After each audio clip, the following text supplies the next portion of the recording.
सुप्रभातम विद्यार्थियों। आज हम अध्ययन करते हैं महाकवि कालिदास एवं उनके रचित महाकाव्य रघुवंश का। जैसा कि आप जानते हैं, कालिदास की गणना संस्कृत के सर्वश्रेष्ठ कवियों में होती है। कहा जाता है, पुरा कविनाम गणना प्रसंगे कनिष्ठिका अधिष्ठित कालिदास है, अद्यापि तत्तुल्य कवेर भावा दनामिका सार्थवती बभूव है। अर्थात प्राचीन काल में जब कवियों की गिनती होने लगी तो कनिष्ठिका यानी छोटी उंगली पर अधिष्ठित कालिदास जी का नाम आया। अद्यापि तत्तुल्य कवेर भावा, आज तक भी उनके समान दूसरे कवि नहीं मिल पाए, इसलिए अनामिका सार्थवती बभूव। कनिष्ठिका जो दूसरी उंगली उसका नाम है अनामिका। देखिए ये कनिष्ठिका, ये अनामिका मध्यमा है, ये तर्जनी है, उसका नाम अंगुष्ठ है। अनामिका पर कोई दूसरा नाम नहीं आया, इसलिए कहते हैं अनामिका सार्थवती बभूव है।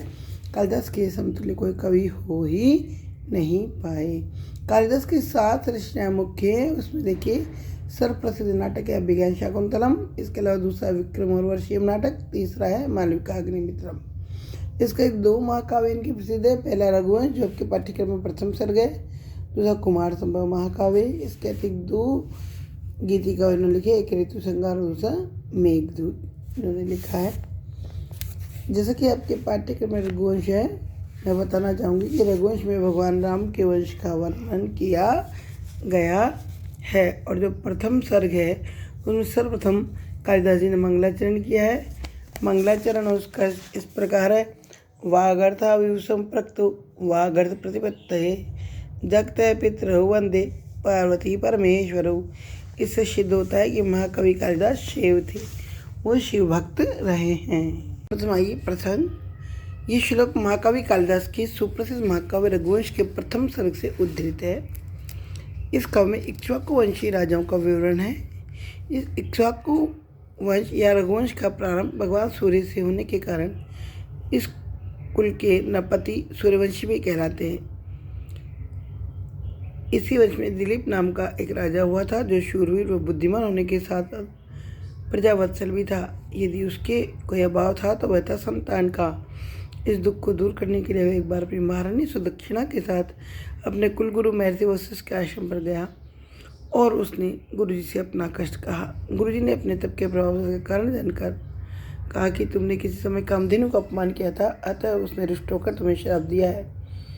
वह अभी तो पाताल में, परंतु उसकी पुत्री नंदिनी गो अपने इसी आश्रम में है। तुम उसे अपनी सेवा द्वारा प्रसन्न करके मनोवांछित फल प्राप्त कर सकते हो। कालिदास ने रघुवंश के प्रथम सर्ग में इसी विवरण को समेटा है। किसी भी काव्य के प्रारंभ में मंगलाचरण के रूप में अपने इष्टदेव की स्तुति करने की परंपरा रही है। इसी का निर्वाह करते हुए इसके प्रथम श्लोक में शिव और पार्वती की वंदना महाकवि कालिदास ने की है। अन्वय देखिए श्लोक का, वागर्थ विभूषम प्रक्तौ जगतः पितरौ पार्वती परमेश्वरौ वागर्थ प्रतिपत्तये वंदे। अर्थात में वाणी और अर्थ के यथार्थ ज्ञान के निमित्त शब्द और शब्दार्थ की तरह मिले हुए जगत के माता पिता पार्वती और शिव की वंदना करता हूँ। रघुवंश का शब्दार्थ है रघुनाम वंशो वर्णयते यस्मिन् तत्काव्यम रघुवंशम। अर्थात रघु के वंश के राजाओं का वर्णन जिस काव्य में किया गया है वही काव्य रघुवंश है। कालिदास के इस काव्य में ही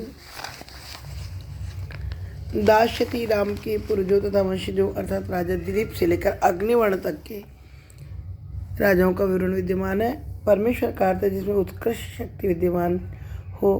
कुछ व्याख्याकार पार्वती परमेश्वर हो का अर्थ शिव और विष्णु करते और कहते हैं कि इसका संधि विच्छेद ये होगा, पार्वती क्ष और रमेश्वर है, अर्थात पार्वती पर और महेश्वर। इस पद्य में शिव और पार्वती को वाणी और अर्थ के समान बताया गया, अतः उपमा अलंकार है। इसका रघुवंश के प्रथम सर्ग के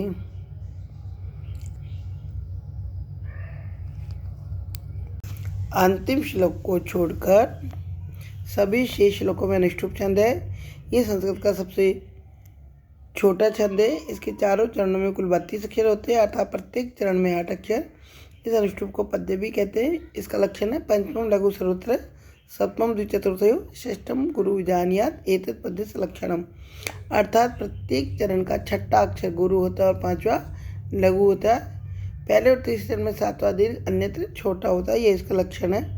दूसरे और चौथे चरण में जो सप्तम अक्षर है वह लघु है और चारों चरणों में छठा अक्षर गुरु है, इसकी खास बात है। जो इसके 4 चरण हैं उनमें 8 अक्षर होते हैं। इस प्रकार को मिलाकर के 32 अक्षर इसमें होते हैं। तो आपको समझ में आ गया होगा। वापस सुनिए।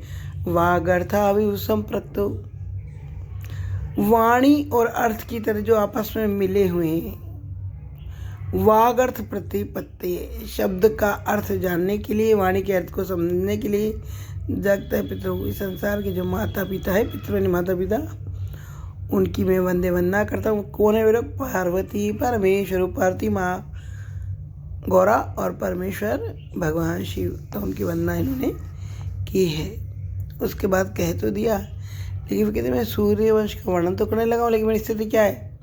कोई सूर्य प्रभो वंश है, कोई चाल भविष्य मति, तितिर्षु दुस्तरम मोहादुडुपे नास्मि सागरम। इस पद्य में महाकवि कालिदास रघुवंश के नायक महाकाव्य का निर्माण करने से पूर्व अपनी अतिशय विनम्रता और शालीनता का परिचय देते हुए अपने अहंकार का निवारण करते हैं। अन्वय देखिए आप इस श्लोक का। कोई सूर्य प्रभव वंश है, कोई चाल भविष्य मति, अहम इसमें छुपा हुआ है। दुस्तरम सागरम मोहात उड्डीपेन तितुर्षु अस्मि। अर्थात कालिदास कह रहे कहाँ तो सूर्य से उत्पन्न वंश और कहाँ थोड़ी ज्ञान वाली मेरी बुद्धि। मैं मूर्खतावश दुष्ट समुद्र को छोटी सी नौका के सहारे पार करना चाहता हूँ। विशेष बात है कि जहाँ क का 2 बार प्रयोग होता है वह महान अंतर्ज्ञात होता है। सूर्य शब्द का अर्थ है जो आकाश में सरकता हो, सरति गच्छति आकाश यदि सूर्य है, अथवा जो लोगों को कार्य करने के लिए प्रेरणा देता हो। स्वति प्रेरित कर्माणि लोकान। उड्डूप का अर्थ है घास लकड़ी आदि से बनी हुई कोई ऐसी वस्तु जो जल से रक्षा करती हो, बचाती हो। उडुनो जलात पाति उडुप है। तेव तृणादि निमित्तेन। उडु का अर्थ तारा नक्षत्र भी होता है, अतः उडुप का अर्थ नक्षत्र का स्वामी है चंद्रमा हो। कुछ व्याख्याकारों के अनुसार चंद्रमा अर्थात दूध का चांद का स्वरूप नौका के आकार की भांति होने के कारण यह अर्थ भी लगाया जाता है, किंतु यह प्रमाण संतोषजनक नहीं है। सागर शब्द की व्याख्या इस प्रकार है। गरेण अर्थात विषेण सहजाति सागर है। सागर निवृत्त सागर अर्थात जो गर विष के साथ उत्पन्न हुआ वह सागर कहलाता है, तथा सागर द्वारा होने वाले को सागर कहते हैं। वायु पुराण तथा पद्म पुराण में विवरण है कि सूर्यवंशी राजा बाहु ने यादवी नामक पत्नी से सागर उत्पन्न किया था। सागर की भार्या सुमति ने 60,000 पुत्रों को पैदा किया, जिन्होंने अश्वमेघ के घोड़े को ढूंढने के लिए पृथ्वी को खोद दिया था। उन्हीं द्वारा बनाया हुआ वह गड्ढा बाद में सागर के नाम से प्रसिद्ध हुआ। सूर्य प्रभो वंश सूर्यवंशी राजाओं की वंशावली वायुपुराण तथा विष्णु पुराण में दी हुई है। इस श्लोक से कवि कुलगुरु कालिदास की महानता व्यक्त होती है। अगले श्लोक में कवि कह रहे हैं मंदः कवियश प्राति गमिष्याम्युपहास्यताम पराशुलभ्य फले लोभादुद्बाहुर वामन है। देखिए कवि अपने आप को कह रहे हैं कि मंदः कवियश प्रार्थी। अन्वय भी है श्लोक का। अन्वय देखिए मंदः कवियश प्रार्थी पराशुलभ्य फले लोभात उद्बाहु वामन इव उपास्यताम गमिष्यामि। खुद के विषय में चर्चा कर रहे हैं। जिस प्रकार एक बोना आदमी उस समय हंसी का पात्र बनता है, जबकि वह लंबे हाथ वाले मनुष्य के द्वारा प्राप्त होने के फल के लिहाज से रहता है, उस प्रकार में भी हंसी का पात्र बना, क्योंकि मनमती होने पर भी मैं वह कीर्ति पाना चाहता हूँ जो बड़े कवि पाते हैं। देखिए श्लोक का प्रसंग क्या है? प्रसंग है कि प्रस्तुत श्लोक में कवि रघुवंश की उत्कृष्टता एवं अपनी अल्पज्ञता का पुनः स्मरण करते हुए एक और उदाहरण प्रस्तुत करता है, को जो कालिदास की सरलता और गर्वहीनता के भावना को प्रकट करता है। यह कवि की अभिमान शून्यता का चरम निदर्शक है। क्या कहता है कवि? कवि कहता है अपनी तुलना एक बोने आदमी से करता है और कहता है मंदः कवि, एक छोटा कवि, बिल्कुल बोने आदमी की तरह यश प्रार्थी, यश प्राप्त करना चाहता है। और किस प्रकार?